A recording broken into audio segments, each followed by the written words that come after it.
Now, that gave me comfort.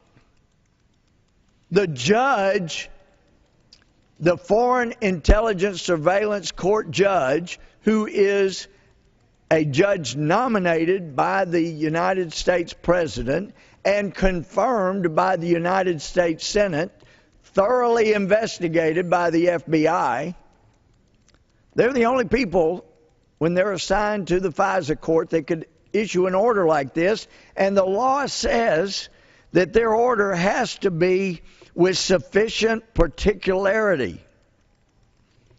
And we know from the law under the Constitution that if you want to go after specific private information about people, you have to have a warrant.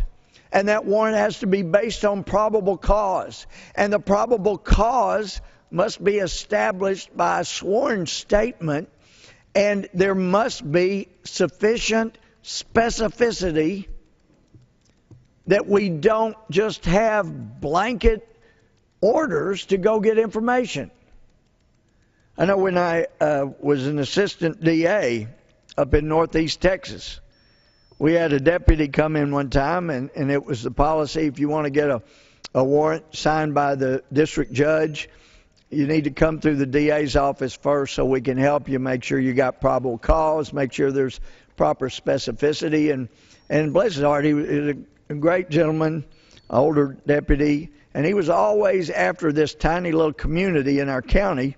He said, I know they're smoking dope out there. I just know it. I've sat out there and surveilled their house, and I haven't seen them with dope, but I know they've got it. So he came in one day, and he said, I've got them. I get a warrant now. Well, what do you got, deputy? Well, you know, our little convenience store out there in our community was broken into, and one of the things they stole was potato chips. Okay. So what does that have to do with a warrant to go after marijuana? Well, the place I've been surveilling and watching, I found out absolutely for sure they're having a party Friday night, and they're going to have potato chips there. So all I need is a warrant to go look for potato chips, and while I'm there, I'll find the dope. I said, is there anything identifiable on the potato chip packages that would allow you to determine that these were the potato chips stolen from the convenience store? He said, well, no, but these are just potato chips. Well, Deputy, I'm sorry, but that's not sufficient specificity. I mean, I've known since law school. I've known since I was a DA and the years as a judge and a Chief Justice. You got to have specificity. The Constitution requires it.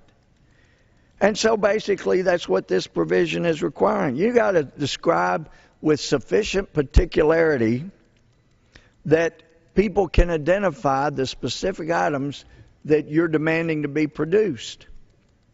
I mean, there is no specificity in an order like that.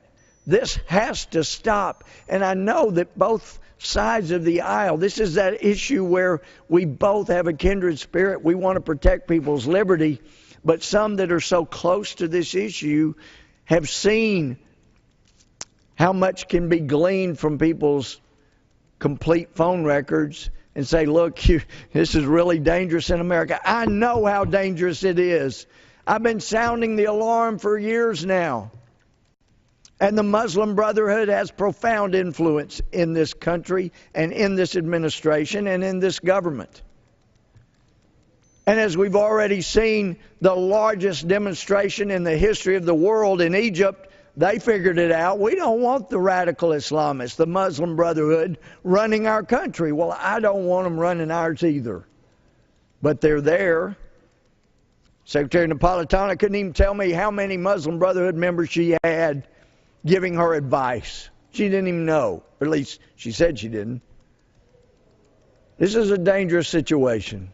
We are in danger. There are people who want to take our liberty and destroy our country, but that's no reason for us to voluntarily give up all our liberty, give up all our privacy in the hope that maybe we can stop others from taking it from us. When you give up the liberty, You've given it up.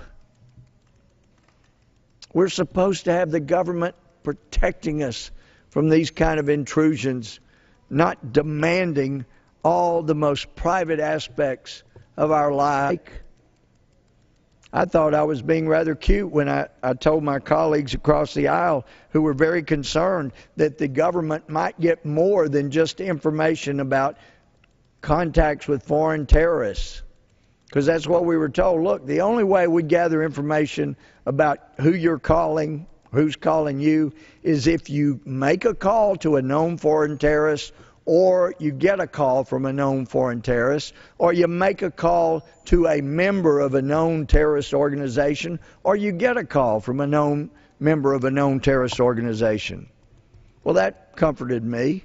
So I told my friends publicly, look, if you're worried about having the government gather information on who you're calling, who's calling you, then when you call your foreign terrorist friends, use somebody else's phone. And it was amusing at the time.